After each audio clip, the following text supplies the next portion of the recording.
जय हिंद स्टूडेंट, आप सभी का अनुभव टेक यूट्यूब चैनल पे बहुत बहुत स्वागत है। दोस्तों, आज की इस कंप्लीट वीडियो में आपको वर्क एनर्जी थ्योरम का कंप्लीट एक्सप्लेनेशन मिलने वाला है। आप लोग के अप्लाइड फिजिक्स फर्स्ट में ये सबसे मोस्ट इंपॉर्टेंट टॉपिक हो जाता है आपके 5 मार्क्स के मद्देनजर। तो इन सब टॉपिक्स को आप अच्छे से कवर कर लीजिए। आप लोगों से रिक्वेस्ट करता हूं, आप लोग चैनल पे पहली बार विजिट किए हैं तो प्लीज़ चैनल को सब्सक्राइब कर लीजिएगा और बेल आइकन को भी प्रेस कर लीजिएगा, जिससे आपको सभी वीडियोज़ की नोटिफिकेशन सबसे पहले मिल पाए। और आपका ये 5 मार्क्स का इंपॉर्टेंट क्वेश्चन है, तो आप लोग कॉपी पेन लेके बैठेंगे और इससे स्टेटमेंट को नोट करेंगे। उसके बाद इसकी प्रूविंग कराऊंगा, उसकी प्रूविंग को कर लेंगे तो आपका 5 मार्क्स यहाँ से फिक्स हो जाएगा। तो आप लोग बहुत ही अच्छा परफॉर्म अपने सेमेस्टर एग्जाम में कर पाएंगे। तो देखिए, ये जो वर्क एनर्जी थ्योरम का जो स्टेटमेंट था वो क्या था, किसी वस्तु द्वारा लगाए गए कुल बल द्वारा किया गया कार्य उस वस्तु में हुए गतिज ऊर्जा में परिवर्तन के बराबर होता है। तो देखिए दोस्तों, समझने वाली बात यह है कि जो आपका कुल बल द्वारा किया गया कार्य होता है, किसी वस्तु पे जितना भी फोर्स अप्लाई हुआ होता है, जब दोस्तों किसी भी वस्तु पे फोर्स अप्लाई होगा तो वो जरूर से जरूर कुछ ना कुछ वर्क करेगा। तो वही जो वर्क होता है वो उसके जो वस्तु होता है उसके काइनेटिक एनर्जी में जो चेंज होता है उसके इक्वल होता है। तो यहाँ पे आप लिख सकते हैं W इक्वल टू डेल्टा के। उसके बाद यहाँ पे प्रूविंग की बात कर लेते हैं। इसी प्रकार से आपको अपने एग्जाम में भी लिख के आना है। उसके बाद प्रूविंग की ओर चलते हैं। तो यहाँ पे आप कुछ चीजें मान लेना होगा। क्या मानना है, तो ये माना यम द्रव्यमान की कोई वस्तु जो u वेग से गतिशील है पर कोई बल F लग रहा है।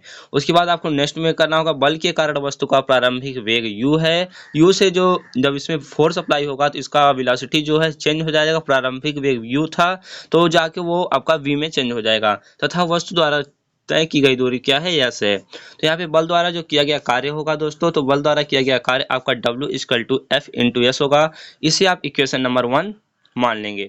इक्वेशन नंबर 1 मान लेंगे। उसके बाद न्यूटन के सेकेंड लॉ को अप्लाई करेंगे। यहाँ पे न्यूटन का सेकेंड लॉ होता है F equal to m into a. से सेकेंड इक्वेशन बना लेंगे। अब यहाँ पे इक्वेशन फर्स्ट में आपको इक्वेशन सेकेंड में जो आया है F की वैल्यू वही पुट कर देना होता है।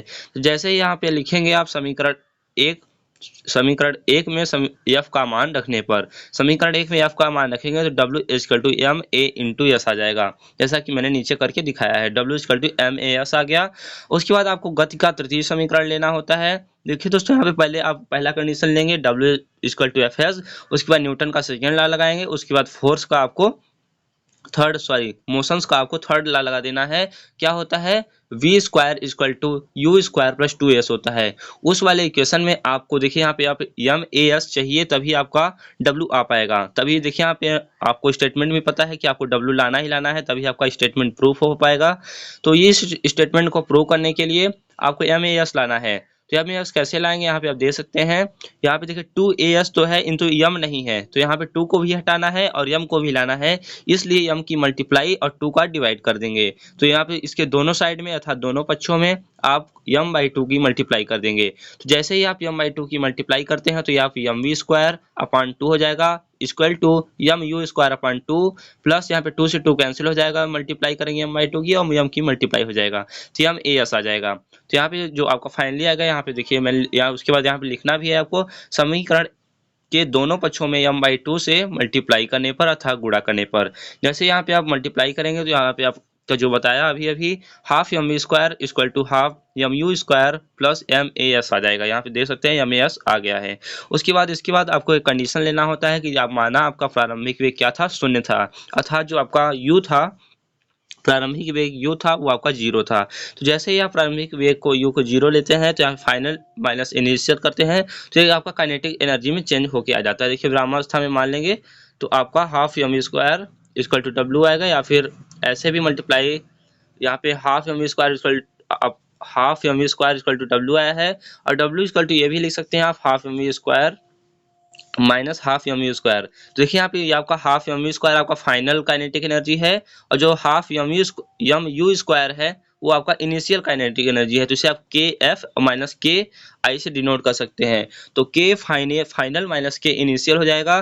तो ये आपका क्या है, काइनेटिक एनर्जी में डिफरेंस है। तो आपका जो फाइनली हो जाएगा सोल्यूशन वो W इक्वल टू डेल्टा किया जाएगा। तो यहाँ पे लिखा है W इक्वल टू डेल्टा की, यही आपका क्या है, वर्क एनर्जी थ्योरम है। तो आशा करता हूँ आप लोगों का वर्क एनर्जी थ्योरम कंप्लीट हो गया होगा। एक बार मैं इसको समराइज कर देता हूँ कि देखिए स्टेटमेंट क्या था, किसी वस्तु पर लगाया गया बल द्वारा किया गया कुल कार्य उसमें हुए गतिज ऊर्जा के परिवर्तन के बराबर होता है। जैसे लिख सकते हैं गतिज ऊर्जा में परिवर्तन के बराबर होता है। ये तो आपका स्टेटमेंट था, इस स्टेटमेंट को हमने प्रूव भी कर दिया है। प्रूव करने के लिए आपको कुछ चीजें मान लेनी होंगी। उसके बाद आपको सिंपली W=Fs होता है, वो जानते हैं आप, न्यूटन का सेकेंड लॉ लगाएंगे, ma, और यहाँ ma की वैल्यू F/s में F की जगह पे ma रख देंगे तो W=mas आ जाएगा। उसके बाद आपका जो मोशन का थर्ड लॉ था v²=u² + 2s, उसमें उसको लेंगे और उसमें m/2 की मल्टीप्लाई कराएंगे, सभी वैल्यूज को पुट करेंगे तो आपका सिंपली आ पाएगा। इन सब चीज़ों को आप कॉपी में नोट कर लीजिए। बाकी कहीं भी डाउट होता है तो आप बेझिझक अपने कमेंट बॉक्स में लिख सकते हैं, मैं उसका जरूर से जरूर टाइम रहेगा तो रिप्लाई करने की कोशिश करूंगा। तो मिलता है नेक्स्ट वीडियो में नई जानकारी के साथ, तब तक के लिए जुड़े रहिए। Thanks for watching.